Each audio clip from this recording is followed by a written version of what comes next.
You're listening to a 4x4 Radio Network podcast.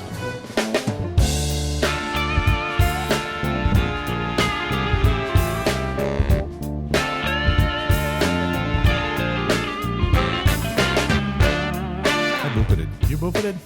I started. Hey, Jeepers. Welcome to another episode of On the Trail with Kevin and Scott. This is episode 169. 169. Holy cow, 169. Hey, I'm Kevin, the engineer, general tech guy, the guy that reads the instructions, uses the right tools, and follows those instructions most of the time, unless I'm being creative. And then I know I'm in for whatever happens is my fault. And you are. And I am Scott. I am the phenomenal cosmic power, itty-bitty brain space parts guy that has checked off a bunch of things off his to-do list. First one is clean underwear. Yeah. And while we will share what Too worked much for us, info, bud. when Go well ahead. as what didn't, it's really up to you to decide what you want to do with your Jeep and choose what you want to do to your said Jeep.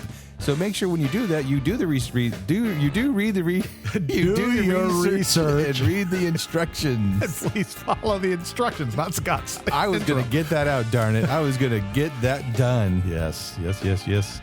Well, I'm sorry. I've got to jump back a 2-week show. Okay. Madsen, thank you. Yes. That was incredible. That was fun. We had a blast. And if you guys haven't checked out Madsen's podcast, The Modern Jeeper, shame on you. Yes. You need to get over and check him out. Absolutely. And then They even gave us a shout out on their show, too. they did. Thank you. Thank you very much for that. But it was a heck of a blast to have him on the show. It's so much fun to learn where stuff comes from, like the whole name. I mean, guys, Metalcloak. You always kind of go, what's Metalcloak got to do with suspension? Well, it's because the company started as cloaking Jeeps in metal armor, and suspension came along, and some heck of a good suspension it is, even when it's aged like a fine wine. Because somebody popped the cork this past weekend. Hey, I will say this. I had to move the boxes one more time from my lift. Yeah, you did. I watched you move them. Did. And I moved them in the trash, and they were empty. Yes. So I am happy to present. And it's the wrong button. I'm happy to say that the lift is finally installed. Hallelujah, pass the ammunition and play the quads, because it is now finally done. The lift is installed and everything is great. Still needs the alignment. I won't wait a year for that. On the LJ. Because guess what? For those of you who actually decided to play along with the home game and have noted that, oh my goodness, this was the end to the longest running gag on podcast. Thanks, Ed. It's not over. No, it's not. Because somebody did something within 24 hours of the installation. Would you care to share your information, Mr. Scott? Hi, William. Hi, Madsen. Hi, Robbie, who just got the email 5 minutes before we started to record. I have now purchased the lift for the Gladiator. So, ladies and gentlemen, we will let you know when it arrives at his house, and you can start your bets and on how many months, days, and years it'll take before that. Nope. It unfortunately is going to have to wait at least a few weeks, because I do have to finish getting drive shaft and a couple other things. Well, yeah, we're coming into the busy season. We've got busy season.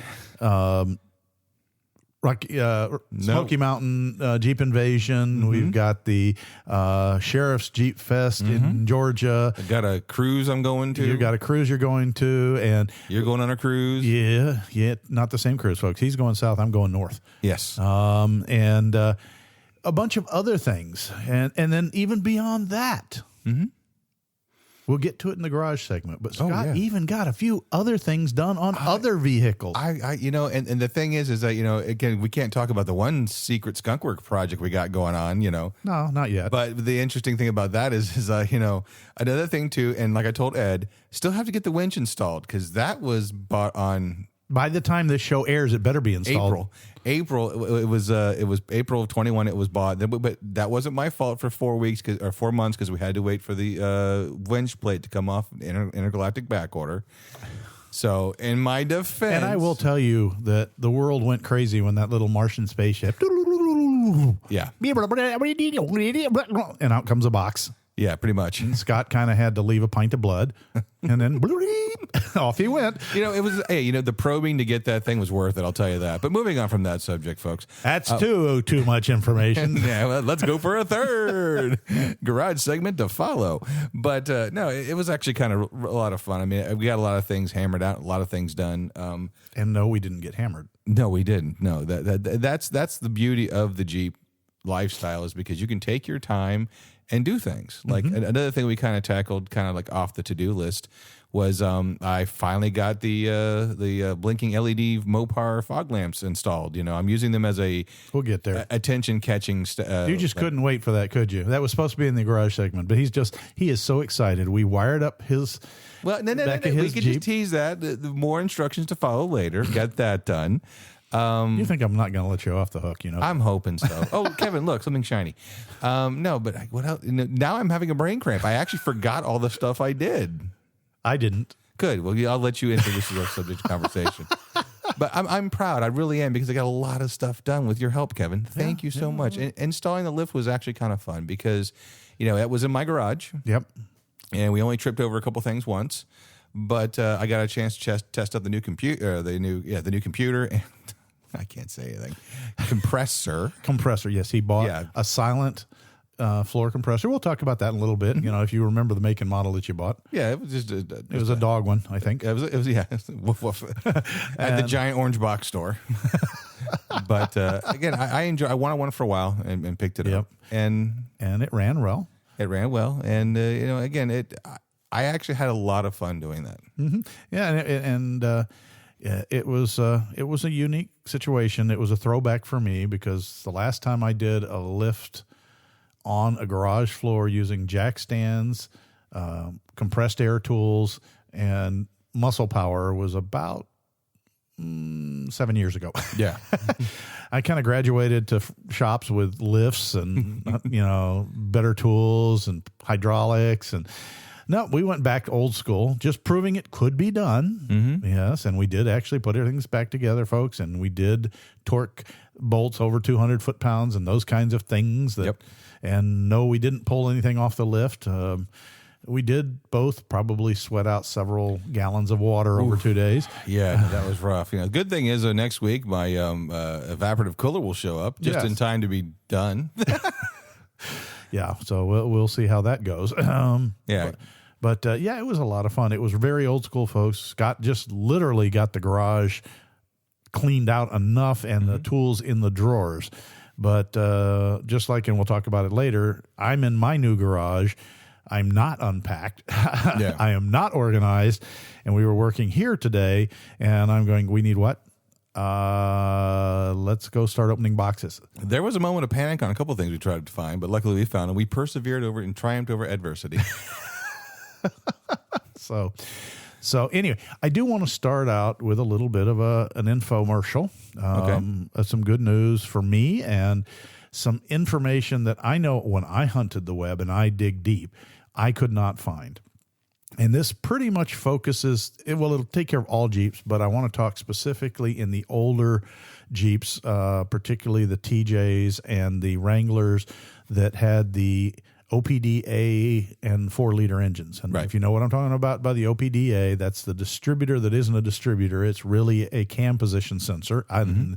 And there's a whole thing about cam crank phasing. Phasing, or it's called correction, or there's a lot of terms for it depending on who you're. But you're basically telling the computer, you figure out, or the machine figures out your difference in where the cam position is versus where the crank is versus where it's supposed to be. Yeah. Because no manufacturing is perfect, and so there is a cam crank calibration kind of a thing, and I was trying to find somebody that could do that here, and it is something on the old DBR3 factory programmer that the Chrysler shops. Even now, it's getting hard to find a Jeep dealer who has a DBR3 programmer sitting there in the shop. And if it is, it's like the guys are going, well, who knows how to use this? Well, that was Billy Bob, and he left here about 3 years ago. Yeah. There ain't nobody touched it since then. And so those of us who are running what I'm sad to say are rapidly becoming antiques. We're getting close to those blue plates. Yeah. we have some problems with that. And if we roll back about 6 shows ago, I think Scott said it was, we talked about the fact that I got an ECU from Wrangler Fix, not because it was a problem, but, well, I was having problems, but the real reason was that they wanted me to test this new ECU, PCM, whichever you choose to use, terminology, and that they had not only fixed the problems with the earlier computer systems as far as the make and model and that were causing O2 failures and all the other stuff like that, but they had also figured out a better tune. So right off the get-go, you got an improved tune. And that I had started a test run for him to go out and beta test this with my modified TJ. So, how does it work with a Nettlebrach head, custom induction, and all that kind of stuff? Does it cause pinging, knocking? And it started off great, and then by the second day, I got the dreaded CEL. And you know what that is, folks? Check engine light. And I went and I code swapped, and it said I had a cam sync issue. Right. And you don't want to really push it. I know people will run it with the cam sync, but if your cam's out of sync and it's too far, you could be pre-ignition, causing detonation and damage, or you could be heavily retarded, causing fuel flooding and oil starvation in rings and failures. So I was like, okay, I pulled it back out and went on the hunt. And I called Red Scorpion. I called, every other shop that I knew. I called the dealerships. And who has a programmer that can set this? And I couldn't find anything. Or if I did find a few, the Jeep dealerships, the price was gut-wrenching. Yeah. So I started going, okay, maybe it's time for me to get one, because I'm usually helping people with this kind of weird stuff. And you didn't take the research lightly either. No, I dug. You came up with like dozens at minimum of forums talking about it. Yeah. And most of them were saying, oh, you don't need to do that. You can manually set that. Which you can. It's not very good because it's risky. Normally, and in fact, the earlier OPDs, you couldn't adjust. They had a fork, pre-cast fork at the base that was where it bolted in. Yeah. And if your chain was slack or your gear cut was a little bit off, stuff we have no control over, you were stuck with it. And that's why Chrysler had this crank cam synchronization function.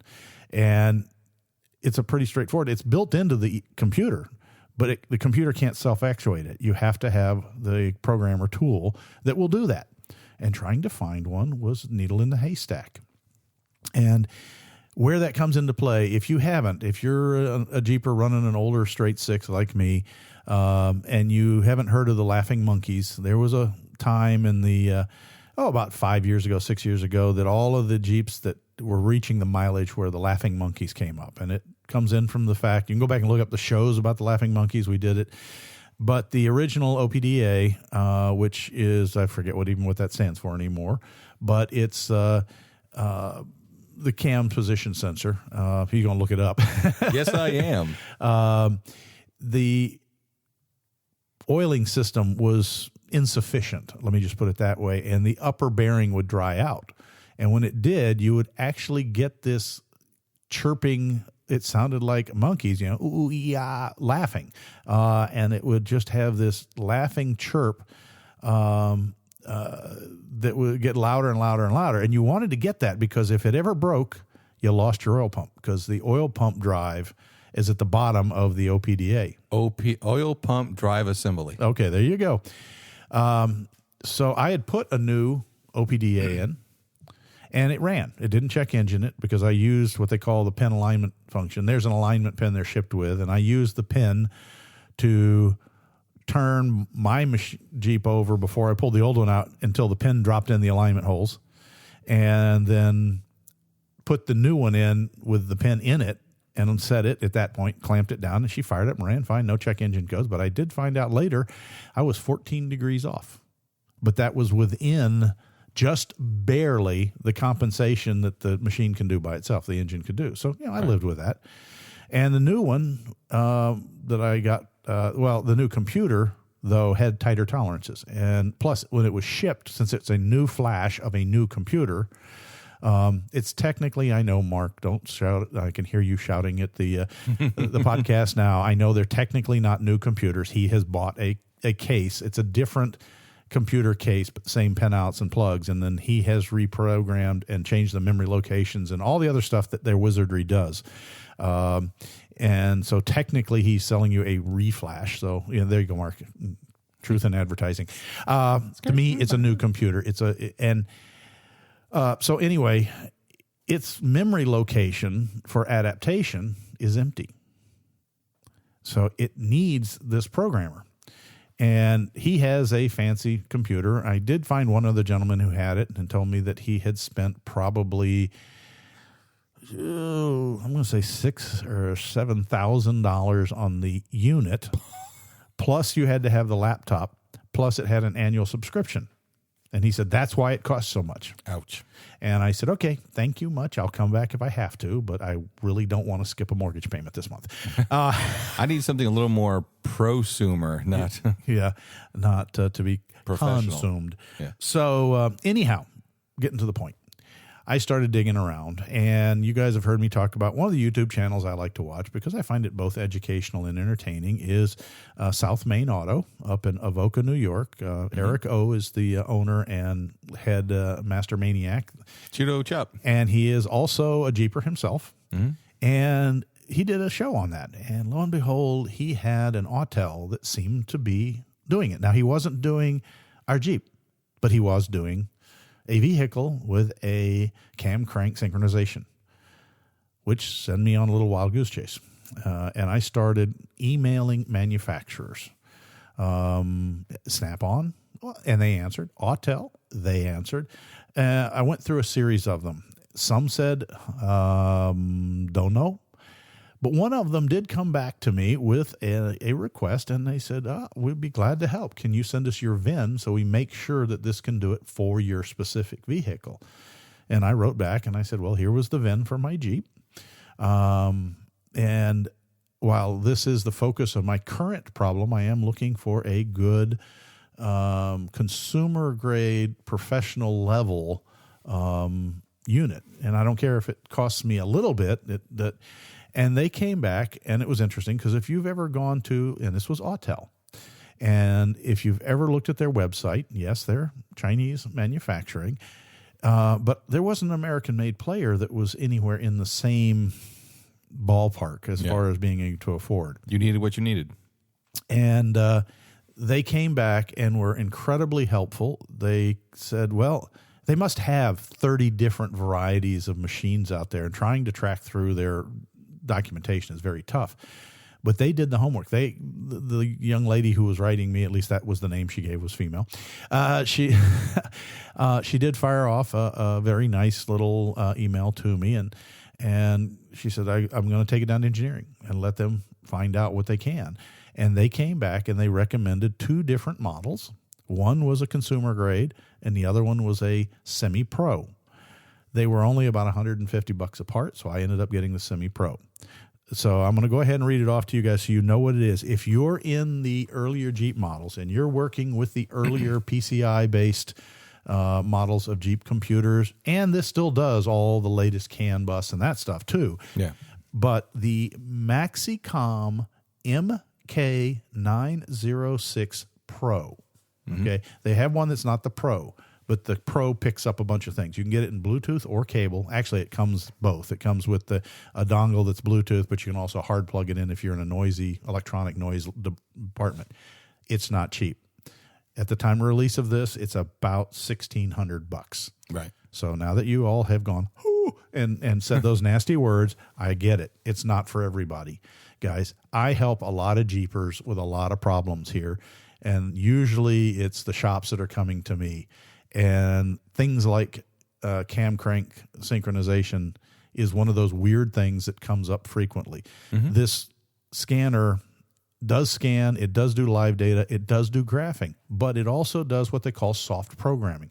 It is not an HP tuner like our friend Jeremy over at Faster Proms that did the tuning on the swaps. Right. You can't set fuel maps and that kind of stuff. But if there's definable blocks within the programming that can be done, it can do it. It can do regens on diesels, forced regens. It can help you with you guys that have the ABS that you can't bleed your brakes or even put new shoes on because you can't release the pump. This can release the pump. It is a mechanic's service tool. That's awesome. And so I just want to let you know that I did all the hunting and the digging, trying to find the needle in the haystack that works for our Jeep models. Mm-hmm. And right now, I got to give a shout out to Autel, their Maxicom 906, their Mark 906 Pro so far has not failed. I'm going to keep, I bought this. I'm going to work the, what out of it, folks, and I'll let you know if it, if anything hiccups. Another nice thing on their customer service, not only did they support me, I did not identify myself as part of the show, just as a avid home mechanic trying to do his work. When I bought it through Amazon, and I bought it from them because there's a lot of resellers that also sell the Altea products. I got an email back from them that said, we appreciate your purchase. Can you validate your purchase number? And we will send you, and they did. They sent me a... Basically, it's on your toolbox out there. Oh, yeah. They sent me the latest OBD2 plug-in scanner. Mm-hmm. And it's got, from what I can tell, it's got as much power as my other one, my older big one. But it's pocket-sized. It's pocket-sized. It'll fit in the glove box of a Jeep. It was so funny when I was sitting on his desk. I'm like, oh, who got his play school first? My little scanner. Yeah, and I turned it over and read everything you can do. And Scott's like, oh, my God. That's like, and then I promptly went, oh, I shouldn't have said that. He's fine.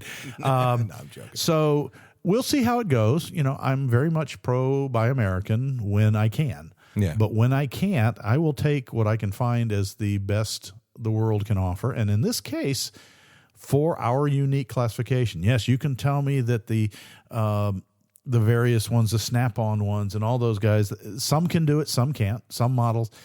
But for $1,500, $1,600, I was very pleased. And I got news for you. The guy who was willing to do the program for me once wasn't that far below that, if you catch me. Mm-hmm. It would have been, it wouldn't have been over $1,000, but it was close. Yeah, well, but you again, it was one of those things. You buy a tool that you can use permanently and help other people, or you can just pay someone, to do it once. Almost as much. And yeah, and I'm not, bad mouthing anybody for that, because if you've taken the time to do your research and buy your components and you're hanging your shingle out there, you have to recoup. As they say, you're not paying me for the 15 minutes I'm plugged into your car. You're paying me for the years of training and experience that I'm bringing to the game. And so what is it? $999,000 knowing where to hit. Yeah, $1 the hit. Well, yeah. It was the old $50,000 to fix the specialty machine. The guy comes in and kicks it one time and it comes up, and they're like, well, how much? He said $50,000. And they're like, well, that's ridiculous. All you did was kick it. You're going to have to invoice that. Okay. One swift kick, $1. Knowing where to kick, $49,999. Yeah. So I just wanted to share that with you, because if any of you have had that frustration of knowing how to turn wrenches, knowing how to, read torque wrenches, know how to read feeler gauges and doing all the work, but you come up against the computers, particularly the earlier Chrysler PCI-based systems, and then they're commonly called the one-wire and the two-wire, before Chrysler adopted the CAN bus, which was in 2007, right, with the first JK. A lot of the scanners are not picking that system up. Yeah. Yes, OBD2 will read, but this isn't just OBD2. This is Chrysler-specific programming. And by the way, it's got something like 130 other brands in there of cars and settings, and so it seems to be a neat tool. If you have questions for me about that unit, send it to us our Facebook messages, or send me an email at onthetrailpodcast@gmail.com. And I'll be glad to try and answer it as best I can. I'll go out and find a guinea pig to maybe break and fix or something. I don't know. So it's kind of a neat thing. And so we're going to do that for the long-term test. Segue to that is the computer is in my TJ from WranglerFix.com. And so far, it's only been in for about a week now. But it's behaving. First comments, and I mentioned them about six shows ago. hasn't changed it. Getting it synced in hasn't changed the behavior. Shift points are much crisper, much. How would I put it? They are better placed in the RPM range for that straight 6. Yeah. There's no bog down, no They're over revving. optimized. They really are optimized. The phenomenal thing that I noticed right away, and even Scott did, with my induction and the Edelbrock head, I kind of had the shaky mirror syndrome that comes with, you were driving like a 72 Chevy Chevelle that had a loped out camshaft. That blah, blah, blah, blah, blah, blah, blah. It wasn't quite that bad, but yes, you at idle you really couldn't see anything in the mirrors too well. You could see blurry blobs. Leave your chocolate milk in the cup holder, and it's still shaking for you. Yes, it is now just glass smooth, yeah. And it still has the same launch. Scott saw that the other day. Well, no, a little more than that. I'm trying to catch up to you. Still. Well, unfortunately, some guy pulled out. It came around the corner at about twice the speed limit of the road. And I was like, oh, crap. That's not what you said. It I was am right on foot down, left front tire up. And I still like the video from underneath. If you guys haven't checked that out, it's on our little YouTube channel. Or did you put it on Facebook? No, it's on YouTube. YouTube. Oh, no, is it? I don't know. No, I think it's on Facebook. Yeah, it's on Facebook. It's a Facebook post that we threw out there as an experiment. We'll have to see if the fishing line's there. Oh, that's true. Yeah, we just cleaned fishing line off the rear axle after I was playing down in the woods. Where I found fishing line, who knows? I didn't find the fishing lure, so that's good, buried in a tire or anything like that. Yeah. No, that's just a little bit of tidbit for you. So let's see. Getting back to, we're going to call this maybe a garage segment show, since it really is. Yeah. As Scott mentioned, I went over to his side of the state now and spent the weekend. My lovely wife went with me, and we got a room thanks to my Marriott points. Now that I'm retired, we went and looked at the account, and I traveled too much. Scott was looking at me today. He's going, holy cow, I thought you were spending them. I am.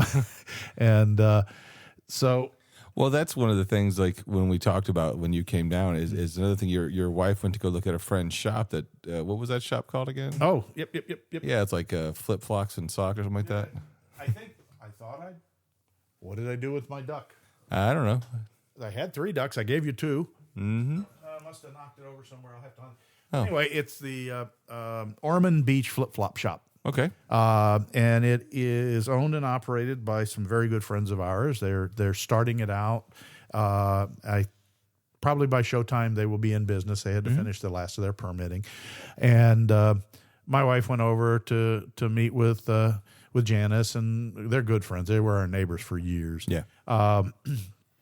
And Janice, even though she's at Flip Flop Shop, they have paid for their license, and they're also an authorized Jeep logo item dealers. And so I got myself a new Jeep T-shirt, and it's one of the things I really like, simplicity. It's just a very simple T-shirt with the Jeep logo on the where the pocket would be on a regular T-shirt.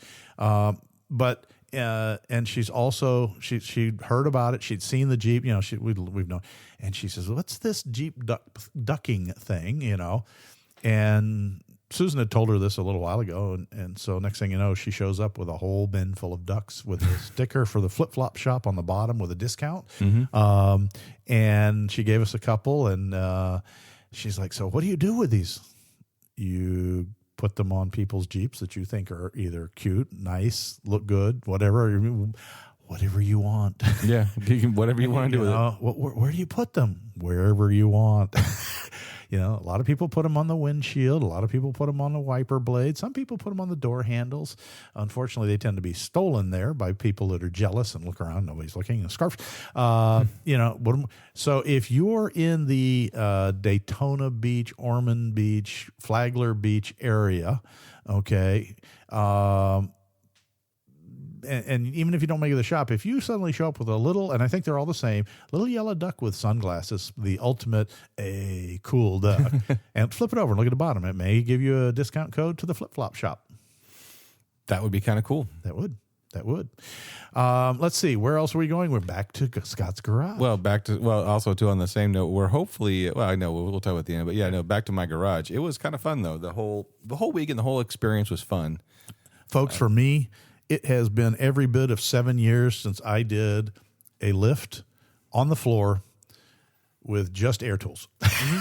Well, what I did is like the couple days before, because I left for since we're going to do the garage segment, I can tie this kind of in.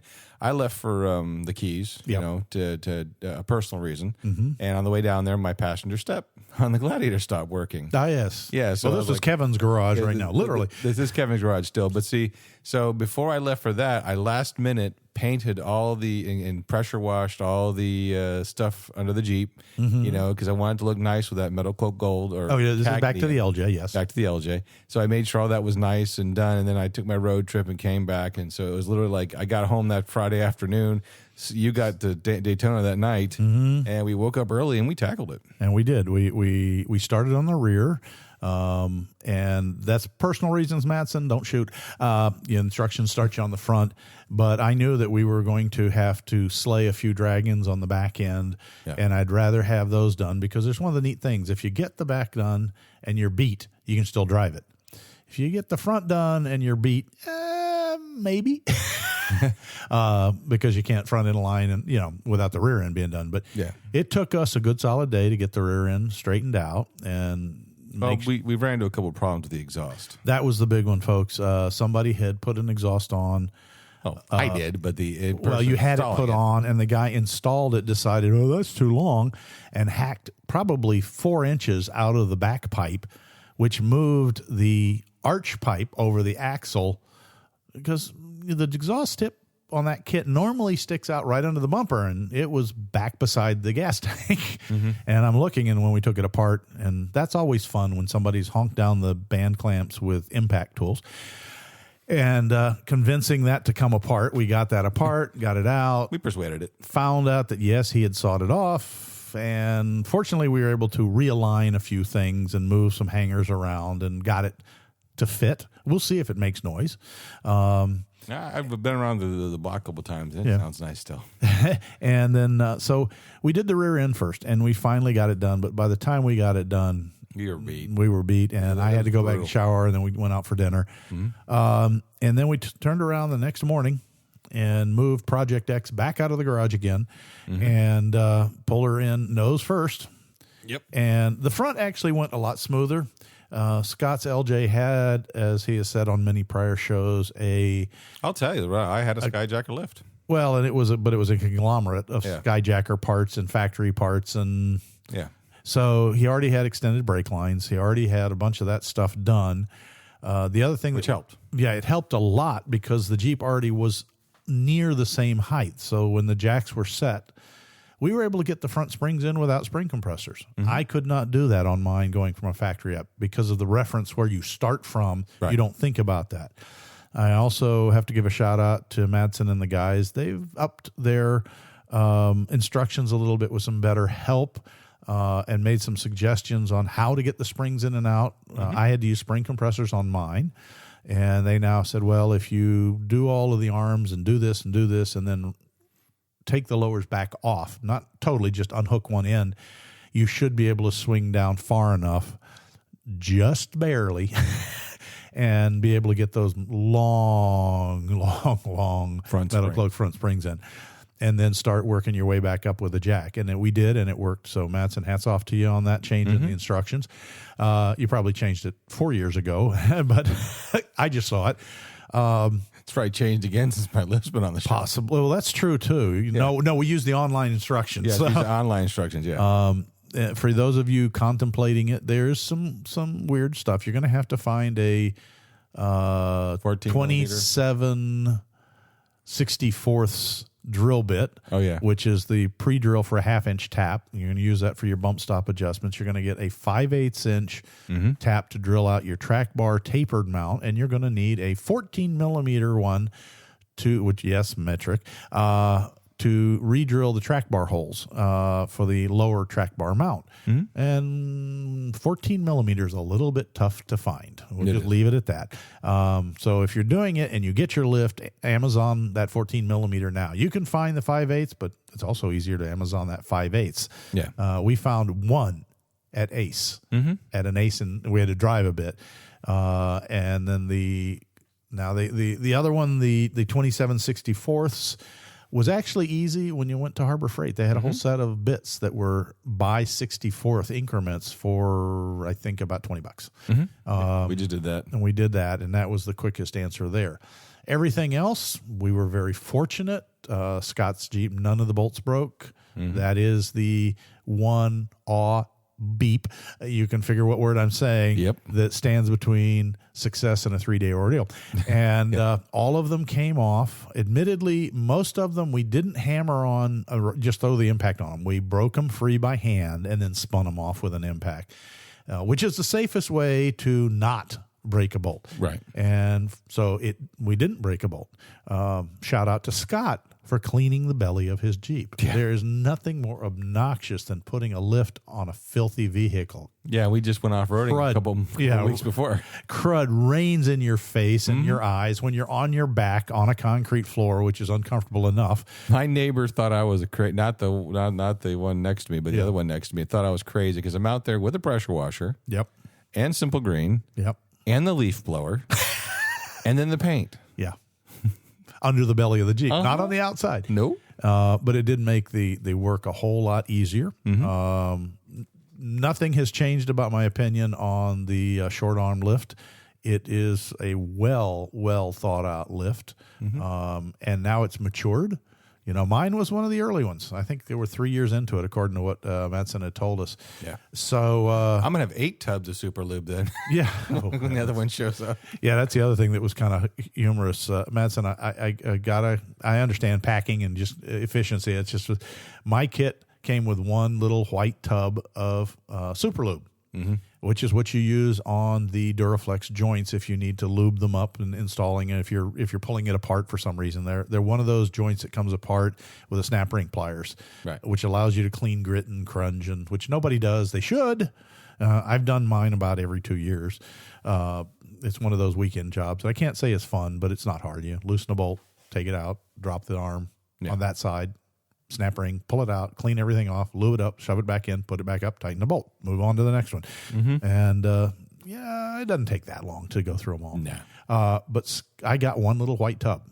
Scott? I got 4. You got one in every set of bar boxes. Oh man, it actually came out great too because it helped get the exhaust hanger done. Yeah, well, I will tell you that's a neat trick. Here's another one for you: is when you have those weird double donuts that hold the Chrysler Jeep exhausts on, and you can't get the little rubber donut back off of the barbed rod that it's stuck onto. Is you push it on a little further and take a finger on a Super Lube and shove it in around that thing, and then do a little, what is it? Wiggle and pull, I think is the technical term. Wiggle and pull. Wiggle and pull, and she just comes right off. One of the craziest things. And Super Lube doesn't hurt rubber, folks. That's why it's critical. Well, one of the craziest things I did when I rebushing to some shocks I did, and a few other things when I worked on the YJ, is I had a friend of mine who worked for this is in Pennsylvania, worked for a very reputable off-road shop. And I said, I don't want to fight these bushings. He said, go get a thing of Astroglide. I'm like, what? Yep. And which is water soluble, soluble, and it doesn't hurt rubber, and it gets those things that pop right in. And I'm like, I felt weird out my driveway with a bottle of that doing it, but it worked. It does. It worked great. Yep. I still have it for that reason too. Yeah. So that was a little bit of the fun of this past weekend, or actually past weekend in terms of when we're recording this, and it was nice to check that box. And the only thing that came out when I drove home and we let him know, and he says, yeah, I test drove it and it's scraping. And I was like, look at the dust shield. And he's like, yeah, okay. And I guess it took a night's sleep for you to relax enough. I had to relax. I was overheated, but I took the wheel off and I spun it and it went, and I knew it was. It's just weird, that you turn hard left and it goes away, turn hard right, comes back. It's like, is there really that much play in the front end? Yes. But I went in there with a crowbar and just mooshed it over the other way a little bit. And threw the wheel back on, and even used lug nuts too. That's nice. Took her for another test drive, and she was quiet. She tracked straight. Yeah, which is wild before the alignment. But he was lifted already, so a lot of things were set up very close. But it's not exactly perfect. We discovered that he was a little toe out, and he's supposed to be a 16th inch toe in. Right. So the alignment shop can do that. But he's already talked to the folks that he needs a good 4-wheel alignment with thrust angle. Thrust angle has to be 0.25 degree or less because the Jeep is a short wheelbase. But a competent shop can do that. As we've said before, one of the great things about the Metalcloak lift is everything is adjustable. The bad thing is everything is adjustable and has to be adjusted. Yes. So, well, look at this shop. They have experience doing the lower control arms. Right.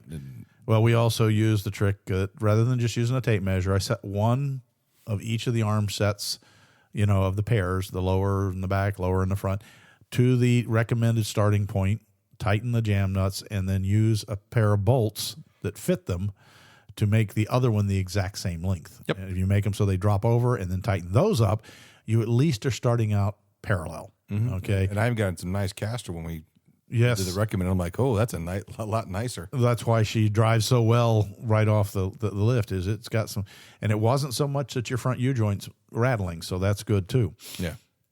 So that's the short and run on a 2-day project that took some well-aged components, not old by any stretch, not used, just well-aged. Yes.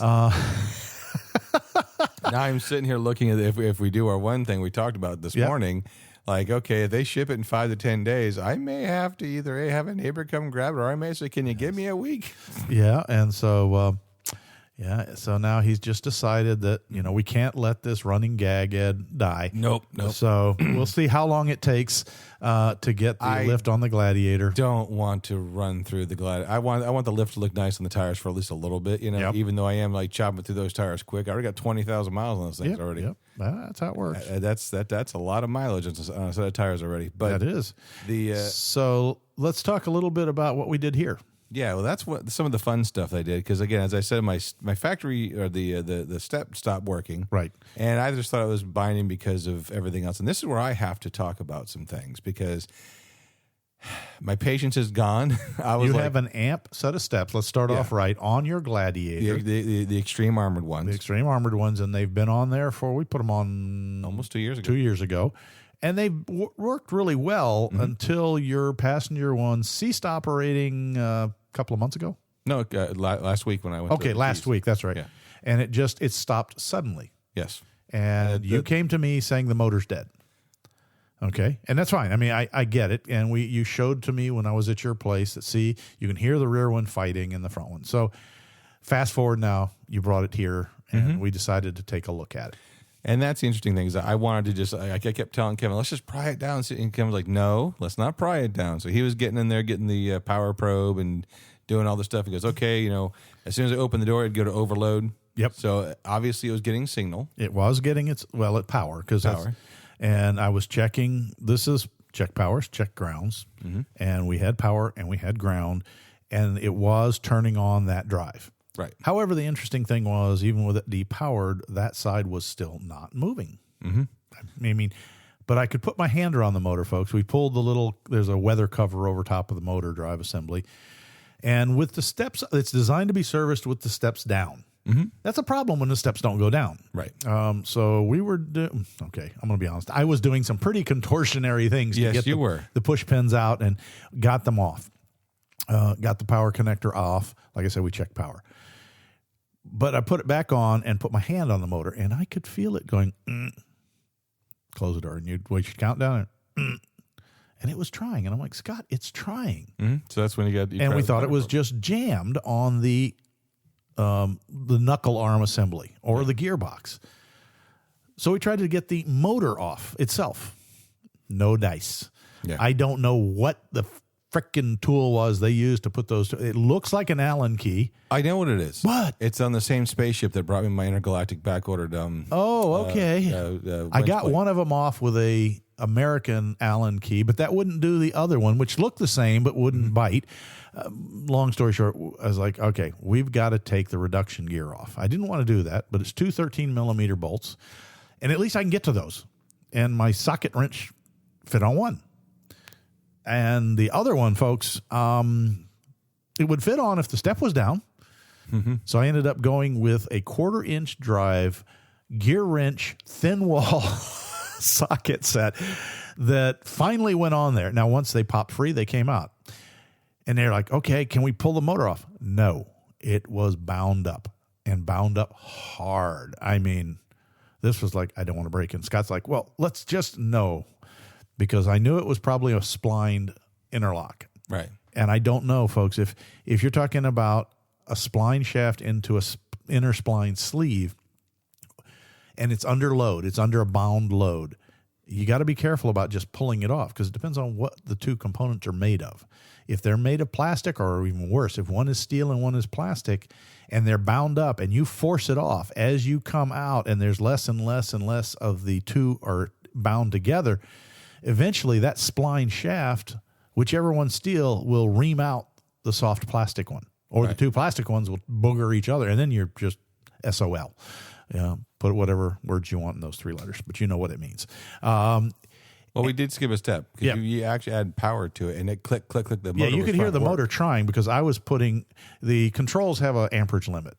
Yeah, I put raw 12 volts up to 15 amps into them, which can't hold that because I don't want to burn anything out. But you could hear the motor going. Yeah, and it's like, okay, you can't get there from here.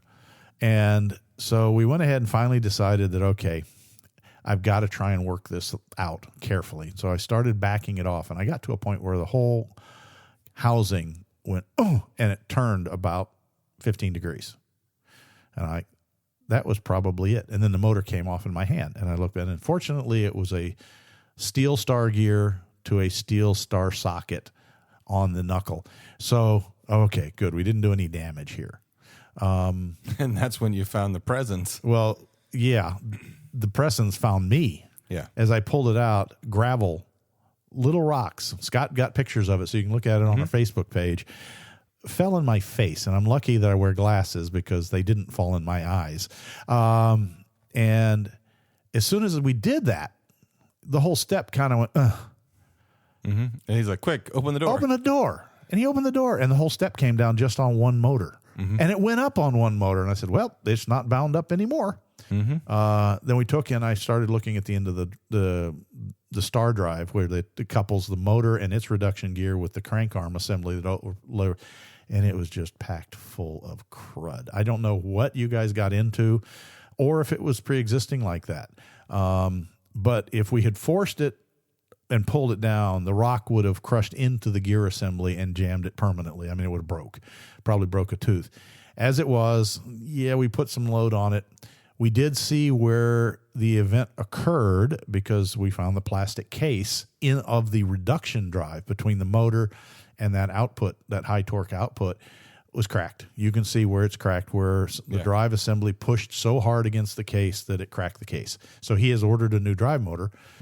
But what I did is I put power to the motor and gear reduction while it was out and spun it around 180 degrees. Because you think about it, that particular gear set, I don't know which one broke because I couldn't get that second screw out, if you recall, to disassemble. And those were the same screws on the inside plates. And I have no idea what size they were. There's some Allen head that I don't have. In Romania. And I have every metric and every US. So I'm Swahili? It's like a 6.5 millimeter one. But anyway, this kind of gives you an idea what you go through, but we worked it off till it came free. And initially I went to put it back on and it wouldn't clock back in the right position. So I kept spinning it around because what I wanted to do was get the reduction drive to a new set of teeth, because the step only swings up and down about a 40-degree arc of travel. So you're only using, on the last few gears, you're only using about 1/4 to 1/2 of the teeth. So the area that had taken all the stress, I'm guessing it was probably, and split the case, maybe boogered. So I spun it around. You could actually feel it, tink, tink. So I made sure tink went past and then stopped it. put it back up there, and now I'm 20 degrees out of true. So I'm like, well, you know what I'm going to do? I'm going to go over here and I'm going to put power on that motor with the case loose, but it plugged in, Right. and make it spin its own base around. And I bipped the first way. Remember, I went the wrong way. Whoop, reverse polarity. And I bumped it once, and it was one of those.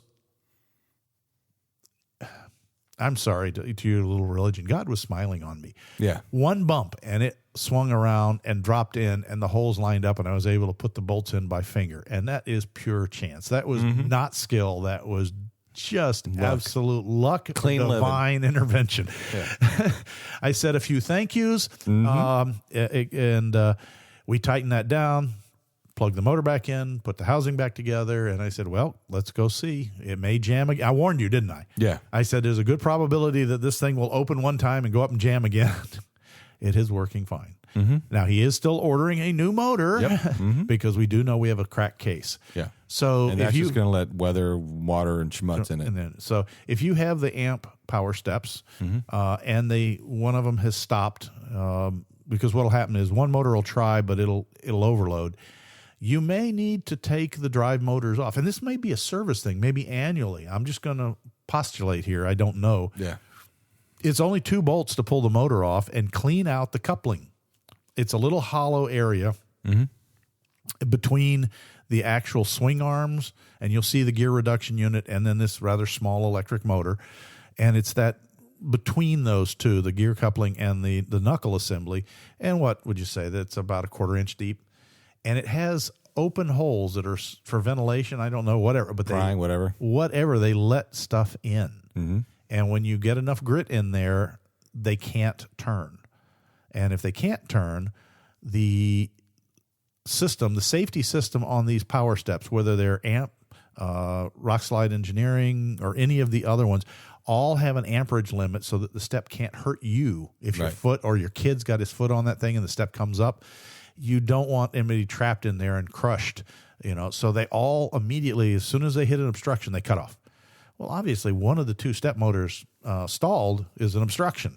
Yeah. And so we cleaned out the obstruction, put it back on, and it's functioning again. So you can fix this, folks. And if anybody is suffering that and has questions, feel free to, again, send me notes on the Facebook page where I'll try and explain to you what we did. The other thing now, let's move on to Scott's little...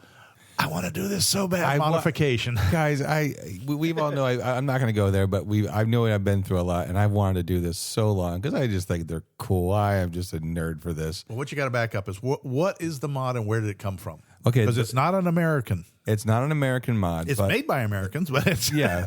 Well, one of the things is and I talked about it on a show, one of our listeners replied saying, I had the collision avoidance light that blinked too, and I still got rear-ended. I'm like, I drive so much I-4.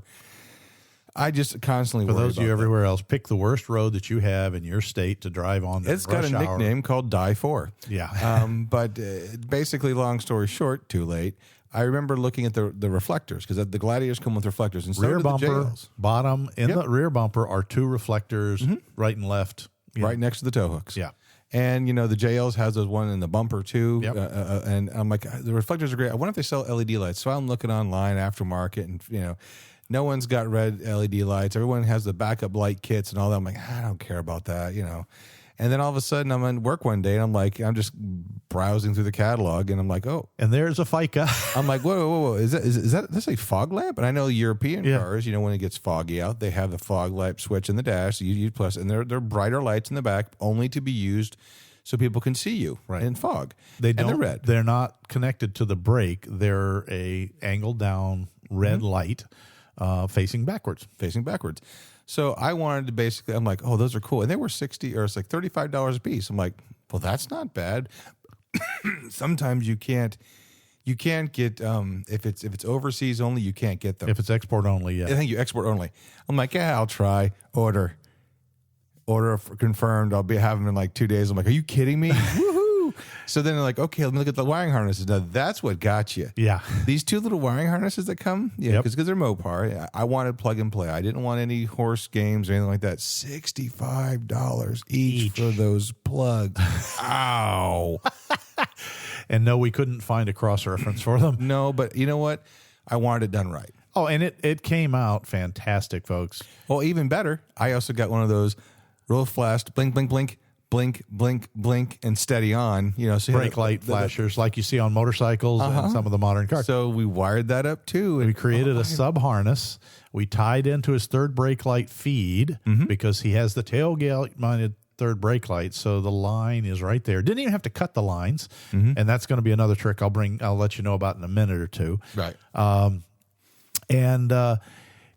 We built a harness. I mean, it's a full on. You get under there, you're not going to see this standing out as a hack wire job. This is a full wire loomed, split loom, Tessa taped joinery. It even follows the same path as the factory wiring. Well, and the reason, as I tell folks, I follow factory wiring because they did the things to figure where's the safest place to put the wires that they don't get chewed up by things like spare tires, exhaust, shocks. Small kids. And road debris. So we did that. And so now I've never seen a guy giggle so much in his life. We had it on the tailgate, and I powered this thing up, and it goes blink, blink, blink, blink, blink, blink, bong. And he's just like, Dude, it was so cool. I know right now everyone's like, oh God, but the point is though, that's what I liked. I made that Jeep mine only better.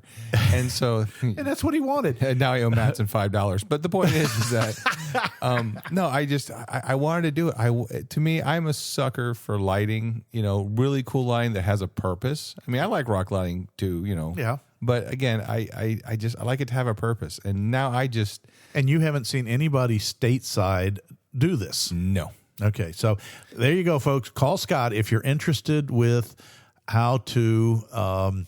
and by call Scott, on the trail podcast at gmail.com. I'll send you the pictures of the part numbers. Yes, that's true. That's true. Yeah. I'm no longer a parts guy. I'm sabbatical. Yeah, you're sabbatical. That's the official term for it. Or you could call it a work release program, but I don't think that quite applies. No, it wasn't work release. It was a shoot release. Go away. So anywho, you're depressing everyone. Go away. Sorry. Hey, speaking of being depressing, do you want to talk about our hopefully the thing we're going to throw 2 backpacks full of underwear and hit the road maybe? Well, why don't we hang on to that for the moment, simply because it's not a given. I have permission. You don't. Well, what is always, it's better to beg for forgiveness than to ask for permission? Not in this case, Bucko. No, well, we'll put it this way, guys, we're trying to do a short notice trip. And there's a chance that if you're going to the Great Smoky Mountain Jeep Invasion, we're trying to get there. Yeah. And at the time of this recording, that's next week, this day. Yes. It's 1 week. I've already found a hotel. And he's just got to check with significant others and make sure somebody can take care of puppies and pussycats and that kind of stuff. And that they're not going to be supremely jealous for him running off for 3 days and 2 nights. And if so, our current plan, subject to both approval and changing, is we'll be hopping in slightly altered and heading for Pigeon Forge, Tennessee, place I know well. Or like I called it earlier, Pigeon Porge. I'm sorry, Dolly. I try to teach him. I get my words mixed so much. Your merds wixed. See, I got that right. Yes. I can't get anything else right. So, and both of us haven't been to it yet. We want to go. It was a bucket trip. Well, it's also really close because the week after the Jeep invasion is Sheriff's Jeep Fest up in Pickens County, Georgia. Sheriff's Jeep Fest. It just happens to be located around the city of Jasper, or the town of Jasper, or the crossroads of Jasper, whatever you wish to call Jasper. Yes. And we will be staying up there. So we definitely already have our house rented up in Big Canoe. And we both have our registration. So we will definitely be at Sheriff's Jeep Fest. If you're up there, see us walking around, give us a shout. And we want to check out the Jeeps up there and go pound some trails. And both of us are going to be having that basic, remember, numbnuts, don't break it. You got to drive it home. Yes. That's especially for me. It's going to be my first time having the Gladiator in four-wheel drive. Yeah, you're actually. Not joking. Not joking. That's scary. We need to find you a gravel road and make sure it does go into four-wheel drive before you drive all the way up there. I got by the house. I got a place. Okay. Yeah. Gonna do it tomorrow, actually. Now that I think about it, this way, if I can't get it back into 2-wheel drive, I can take it to the dealership. Yeah. Oh. So yeah, this has been one of the wildest and busiest weeks that we've had in a while. Gotten more done in 1 week than we have in 1 year. Yeah, we were out chasing leaks. I had a drip in the differential of slightly altered on the rear diff. I must have been really whipped when I was doing service a year ago after the last event. Yeah. She was not just slightly overfilled. I'm surprised the vent plug up by for the rear axle at the gas filler wasn't spitting out 140 gear lube all over the place. Mm-hmm. And I was like, that thing probably It was 2 to 3 cups of oil drained when I hit the level plug. Yeah. Oopsie. But it Someone looked good. didn't read instructions. Well, somebody did, but it's also the cover that I have. Folks, I have a strange axle. It's called a Super 44. It's a Dana 44, but it's not a regular case. Yeah, it's got one with a cape. It wears its underwear outside its pants. And at the time when I was building this, Facebook lets you remember these things. 2013. 8 years ago. I have no idea, but I'm guessing. No, it was 8 years ago. And the only case cover I could get, because the sheet metal one was damaged from the used Jeep. I bought this Jeep used. So the only one I get was a G2 cover that would fit the bolt pattern, because a regular 44 doesn't really fit, or didn't. I don't know if they have a new version, and it's worked well enough. I haven't really gone out and hunted for a new one. I may have to, because I did see that the bottom case bolts, that 1 or 2 of them are no longer hexagonal. There's a scratch agonal. Yeah, there's some unique geometric shape that's going to be fun to undo. The rock agonal. Yeah.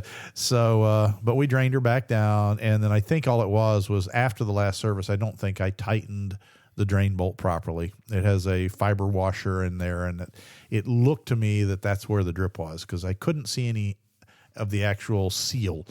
Right. So the good news is, even if it was leaking, it wasn't leaking bad enough that it was still heavily overfilled. Yeah. Either that or the overfill put too much pressure on that seal and was part of it. So yeah, got a lot of fluid sloshing around there. Yep. Especially when you're doing a 90 mile an hour takeoff for the clearance to buzz a tower. I'm kidding. It wasn't 90. The speed limit was 50, but you got up to 50 real quick. Yeah, it was kind of impressive when I saw the video off of your camera going, wow, I didn't know she launched that well. And meanwhile, I'm the one back there roaring through the gears going, wait up. So anyway, folks, it's been a very interesting couple of days and a couple of weeks. Mm-hmm. There's more to come. I'm going to continue the test run on the ECU from Wrangler Fix, and I'm due to report back to Mark Cantrell. By the way, speaking of Mark, yes, go to the Facebook page. Yes. Now that he made me swear I couldn't tell it all week, it was killing me. Mark's company name is Wrangler Fix. So a gentleman, I forget where I don't want to spoil it. You have to go on Facebook, look up. I don't know if it's under Mark. I know it's under the LJ pages, the TJ pages, a lot of the Jeeper pages. I think it is on the Wrangler Fix page too. Okay. Where he shared the letter and everything. Right. Sorry, guys. A slight pause and moment while we type along here. Your call is very important to us. All operators are currently standing by, giving you the same pleasure and customer service we're giving you. Photos. Oh, that's the pictures. That doesn't help me. Oh, there it is. WranglerFix.com. Yeah, there we go. Yep. It's there. You go. So if you go to WranglerFix.com on Facebook, okay, that's the name of it, and that's where the guy that does the computers. And very first one that's going to come up is a letter he received from Mr. Ted Winfrey. And now Ted is 70 years old, and that's where I'm going to stop. I'm not going to spoil. Have to read this. This guys. is absolutely incredible. Both the guy, Mr. Winfrey, and Mark's response. And this is one of those heart stories. So hats off to Mark Cantrell. Thank you very, very much. And hats off to Mr. Winfrey's family for helping out. Oh, yeah. His family chimed in. And I've seen that it looks like we've got 64 other people have commented, 12 shares. you got to go check it out with him. There's a nice picture of his LJ too. Yeah, there is. So anyway, check out his page. And Mark, we'll be giving people so far so good on the computer. It's going to get, like I said, hopefully a trip up to the Smoky Mountain Jeep Invasion. And so we'll put some highway miles on it, see what the mileage is. I'll track the fuel economy, guys. I know where I was. Okay. I was pulling about 13 and a half to 14 on the freeway.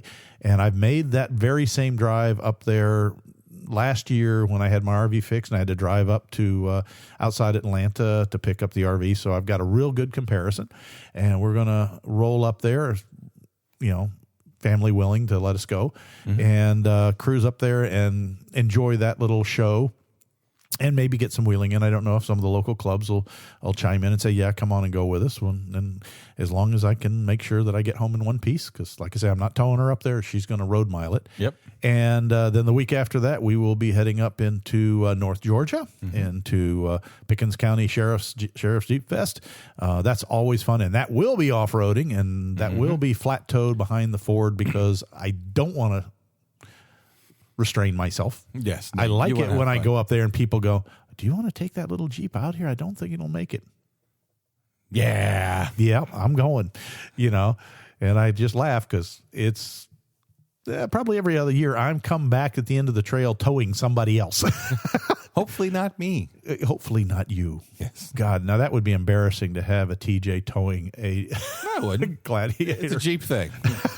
Well, this is true. I would always stop and help a Jeeper, but it's just like, okay, I fit between the trees. No, it's not. Put it in 4 low. We'll get him through the trees. Pretty much. Yes. Where'd the mirrors go, Scott? You remember the trees you were trying to get there? It's not so much the mirrors this time with the Gladiator. It's the 7.5 feet behind the front doors. Yes, making those turns. They make your old JK look positively nimble. I pulled up next to a 4-door JL the other day, and where their back wheel stops, mine starts. And I'm like, oof. And I pulverized the belly of that JK. That's why one of the things I purchased was the axle disconnect skid plate from Metalcloak, because I'm going to be able to put that on real quick. Well, that's sounds good. Hopefully. Sounds good. So anything else you want to cover in this little diatribe? Well, I will say this. If you do order something from Metalflake, good Lord. Metalcloak. Yes. I know. I'm sorry, Metalcloak. Just, do say, hey, you heard the show. One of our listeners did purchase a lift, took advantage of a great sale they had. So keep an eye on their Facebook pages for sales. But, again, anytime. And if you talk to them and you get, let's see, who would they get on? Will, Matt, Robbie. Robbie. There's a Kevin there, I think. Yeah. Corey and what's her name? Jesse. They're all great people. Say hi. Tell them Kevin and Scott said hi. Exactly. They said call you, and you guys are great, and they are exactly. No, they definitely took care of me, and again, it's they take care of everybody. They do. No complaints. They do, and although I have to, my credit card was empty. Yeah, Scott was telling me, he says, well, after you left, I got up the next morning and was going out to check, and I tripped over my credit card. And I'm like, oh, now what? Now, what did you buy now? And it's like, well. You'd think I was some relation to him, but it's just, it's like, look, if you're broke, I'm miserable, because then you're. Exactly. I'm not broke yet. I still got like a little bit of room in that card. It's fine. Yeah. Good Lord.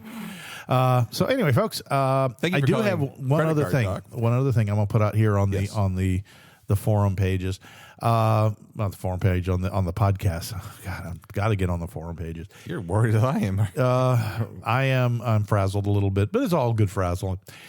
We've got a fellow Jeeper down in the Bulverde. I knew I'd forget the other name of the town, but it's in the hill country of Texas.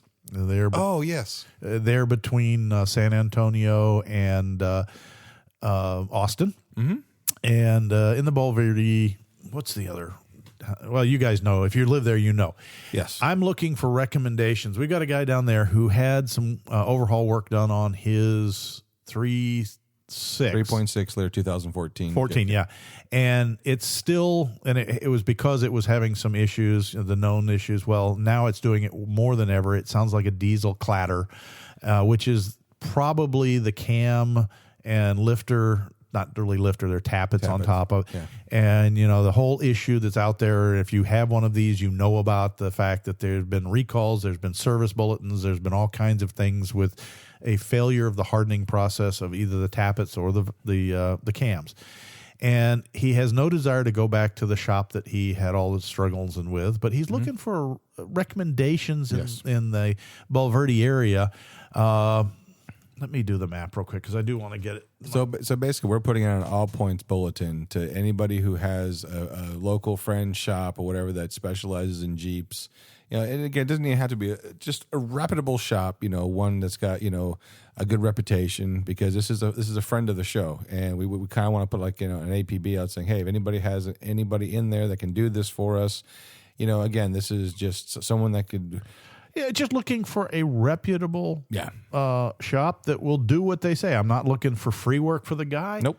I'm just. This is a close personal friend that we want to make sure gets taken care of. And you guys always say, hey, anything we can do for you, let us know. Well, here we go.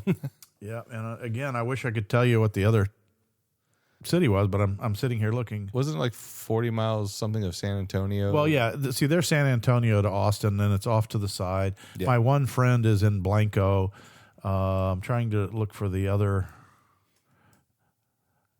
Oh, well, if you know of anybody, send it to me and I'll forward it on. It's, again, we're just looking for maybe, on the outskirts of San Antonio, if something in the area that there's New Braunfels. I'm a little ways. Oh, Spring Branch. Was that it? I think so. Yeah, Bulverde Spring Branch area, I guess, is where the gentleman is doing his thing or doing his work.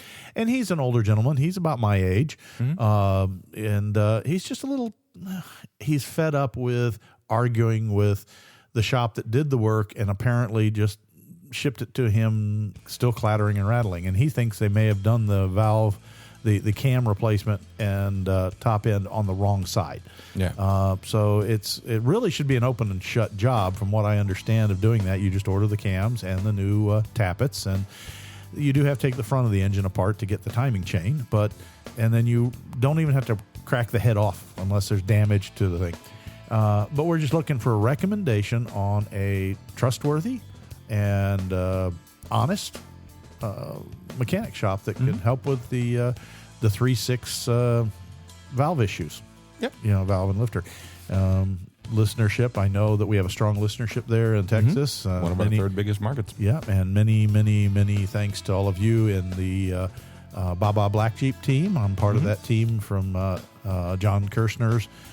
John, if you're listening, if you know of anybody in that way, I realize it's a little ways away from the more than a little bit ways away from the Dallas-Fort Worth region, since it's way south of you. But still, I know that a lot of guys in the Baba Black Jeep group kind of live out in the hill country. So you got a second? Drop me a line on Facebook. Just send it to or just email it, as he says, to On the Trail Podcast at gmail.com. And let us know in the contact info. I would greatly appreciate it. Trying to help a brother Jeeper. There you go. Well, I think it's time. I think we've done enough damage for today, saying thank yous and whatnots. I think it's time we lock the hub, put the Jeep in 4 low, and hit the trail. I agree. With one last comment. Yeah, absolutely. Hey, listeners, got any suggestions for topics you want to cover? Let me know. And John's, as far as Scott has said, our contact point, either Facebook or On the Trail Podcast at gmail.com as many times. But you got any other ideas? We've had a great run with quite a few of our listeners who converse regularly on our Facebook page as well as email, and some of their topics are absolutely fabulous. So why don't you join them and make some suggestions? Yeah. And while you're doing that, remember to take nothing but pictures, memories, and your trash when you leave the trail, because we want to keep these trails open for our children and children. Yep. So with that, I think we're going to sign off. Bye now. Bye. Proceeding has been provided for entertainment only. Proper service and repair procedures are vital to the safe, reliable operation of all motor vehicles, as well as personal safety of those performing those repairs. Standard safety procedures and precautions, including the use of safety goggles and proper tools and equipment, should be followed at all times to eliminate the possibility of personal injury or improper service which could damage the vehicle or compromise its safety. What he said. Thanks a lot for listening, guys. You guys have a great day. Bye.